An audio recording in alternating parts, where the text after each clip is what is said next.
Hello dear friends, কেমন আছো সবাই? আমার নতুন ভিডিওতে সবাইকে স্বাগত জানাই। আগের ভিডিওতে মন্দিরের ভেতরের পুরো ভিডিওটা দেওয়া হয়নি, তো এই ভিডিওতে পুরো সম্পূর্ণ ভিডিওটা রয়েছে। সবাই পুরো ভিডিওটা দেখো কোনো রকম স্কিপ না করে। তো চলো মন্দিরের ভেতরে ঢোকা যাক। প্রথমেই দেখতে পাচ্ছ লেখা রয়েছে বড় বড় করে শ্রী রাধাকৃষ্ণ টেম্পল। এই গেটে ঢুকতেই প্রথমে সবাইকে মহামন্ত্র লেখা একটা করে কার্ড দিয়ে দিচ্ছে, যেটা 3 রকমের ভাষাতে মহামন্ত্র লেখা রয়েছে। আর এখানে ঢুকেই প্রথমে তোমরা সামনে দেখতে পাবে সোনার তাল গাছ, যেরকম বৃন্দাবনে রয়েছে। যদিও এটা সোনার নয়, তবু অনেকটা সেরকমই দেখতে লাগে। তবু তোমরা ভেবো না যে এটা সোনার তাল গাছ, একদমই নয়। এখানে কিন্তু খুব সুন্দরভাবে কারুকার্য করা রয়েছে গোটা মন্দিরটাতেই। আর এখনো মন্দিরের কিছু কিছু জায়গায় কনস্ট্রাকশন চলছে, যদিও মন্দিরটা পুরোপুরি কমপ্লিট হয়নি। তাতেও এত সুন্দর, যদি মন্দিরটা কমপ্লিট হবে তো আরো কত সুন্দর দেখতে লাগবে। বেশি দেরি না করে এবার আমরা যাব পরিক্রমায়। সাধারণত আমরা পরিক্রমা কিভাবে করি? কোনো মন্দিরের চারপাশে 3 বার 4 বার বা 108 বার আমরা ঘুরে পরিক্রমা করি।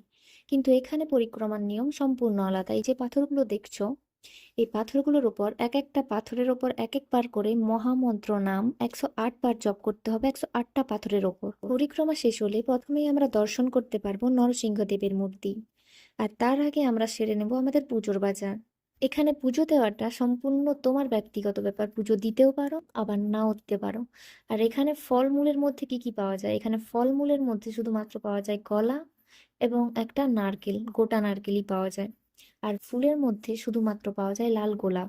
আর একই সঙ্গে দিয়ে দেবে একটা রসিদ, আর যেটা দেখালে তোমরা পুজোর প্রসাদ পেয়ে যাবে। নরসিংহদেবের মূর্তি দর্শনের পরে আমরা চলে এলাম মেন মন্দিরে, যেখানে এই সিংহাসনটি পুরোটাই সোনা দিয়ে তৈরি, সোনার সিংহাসন।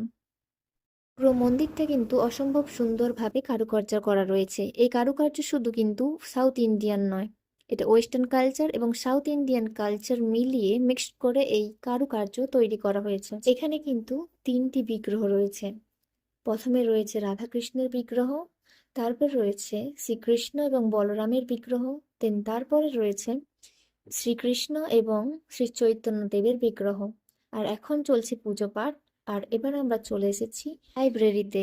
এই লাইব্রেরিতে তোমরা দেখতে পাবে যে নানান ভাষায় লেখা কিতাব, যেমন কানাডা, মালায়ালাম, তেলেগু, তামিল, হিন্দি, বাংলা, উড়িয়া, গুজরাটি এবং মারাঠি, প্রায় সব প্রকারের ভাষায় কিন্তু এই গীতা অ্যাভেলেবেল থাকে এখানে।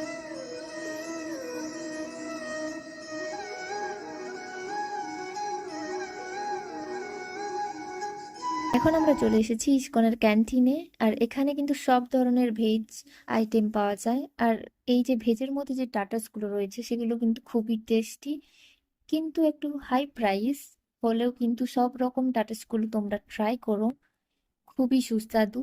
এবং এটা যে ভেজ বলে তোমরা বুঝতেই পারবে না, অনেক ধরনের রয়েছে, এগুলোর নাম আমি জানি না।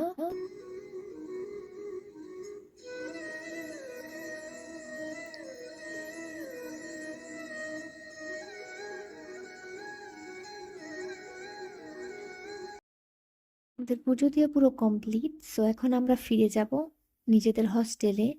আর এখন আমরা যাব জুতো নিতে, যেখানে আগে রেখে এসেছিলাম জুতো স্ট্যান্ডের মধ্যে। ওখান থেকে সবাই যে যার জুতো নিয়ে বেরিয়ে পড়লাম হস্টেল যাওয়ার জন্য। এখানে ভিডিওটা শেষ করছি। যদি ভালো লেগে থাকে তো একটা সাবস্ক্রাইব করে দিও, একটা লাইক করো।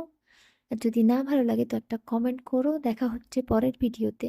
সবাই সুস্থ থেকো, ভালো থেকো। আজকের জন্য টাটা।